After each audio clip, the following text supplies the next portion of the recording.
the Hebron road, or the road of the patriarchs, okay, the watershed road, is this building that we see here, the historical building that we call today Hachan, or Teatron Hachan, today the Municipal Theater of Jerusalem. But the building itself, and it comes also from the name Khan, in Turkish Caravan Saray, which means a road station. A road station. So on the way, on the major roads that were used for commerce, okay, basically for the economic life of the country, not only in Israel, all around the Middle East, we have this idea that we have the road stations. Those road stations, by the way, had also a military use. We know them already in the Iron Age, in the ancient empires. For example, in the Neo-Assyrian Empire, they were using the road station for the royal post mechanism. Meaning when you want to pass a message from one place to another, which was actually the backbone of the empire, how you actually, if there is a revolt, a rebellion somewhere in the outskirts of the empire, how do you get the message? So there are trained postmen, which are actually military officials, that will carry the message from one road station to the other by horse. The most beautiful description that we have is coming from the 5th century BC, from the great Greek historian Herodotus, who is describing the enemy. Who was the big enemy of the Greeks in the 5th century? The Persians. The Persians, very good. Cyrus. So he actually is admired from this mechanism of the road stations of the Persian Empire. And he says, no matter what the weather is, if it's snow, if it's hot, you have the system of road stations that are located in exact distances, which is a one-way ride. So it means that when the messenger is coming to the road station, he's going to replace the horses or the mules, and he's going to continue in the same speed to the next one.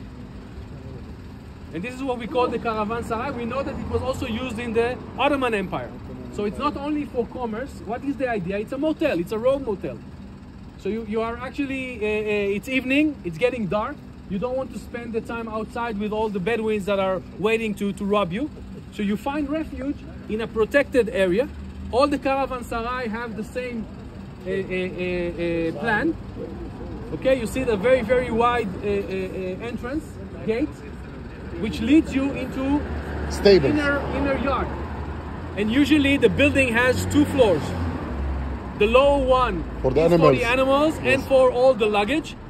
So the animals are going to get food, and the motel, the rooms, are going to be on the second. When, in what period of time in the history of the Middle East, and especially the Holy Land, we know of those Caravan Saray? Maybe Romans as well. The Ottoman and before. Roman. Also the Mamluk. The Mamluks. Remember the Mamluks when they had the royal road between Damascus and Cairo? Hostel road. We have those. The hostel roads. Okay, the Caravan Saray. Caravan Saray is of course an Ottoman term, but it's the same idea. The Khan. And the idea is that the first Khan that was located here was already built during the Mamluk period. Here. This one. For sure it was used as a Khan in the Ottoman, but probably the origin starts already in the Mamluk. Do you remember other Mamluk Caravan Saray that we know in the country from the tours? I think the Good Samaritan. The Good Samaritan was a Byzantine. I'm not sure if it was a Mamluk. There is one in Nablus as well. The one in Nablus. Nebi Musa. The Nebi Musa was a Caravan Saray in the Mamluk.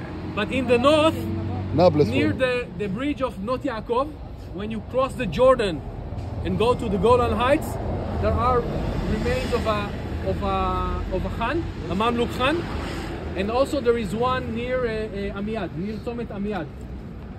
Khan Jib Yusuf, it is his name, near the kibbutz. Okay, so we have them all around in the major roads, and this is one. Something interesting about this building, that in the 19th century, as you can read in the blue sign, it was also used as a factory for silk. I don't know what is the term in English for silk. Harir. You know, you produce the silk from the cocoons of a special butterfly that feeds from what? Mulberry tree. Or اسأل اسأل. Remember, mulberry tree is not strawberry tree. My first guiding in English, I guided a couple of a nice couple from New Zealand, and I brought them to the area of Enkarem, and I said, look, you have here a strawberry tree, but it's not a strawberry tree, it's mulberry tree. Okay? In Hebrew, it's tut. It's tut. Of course. And from this mistake, I remember it until today. You learn from your mistakes. But that was my funny experience in English. So it was a silk factory of a wealthy family, and also used as a kind of a bar, Bet Marzeach, of the German colony, which is nearby. You're not hearing. Guys. Wake up.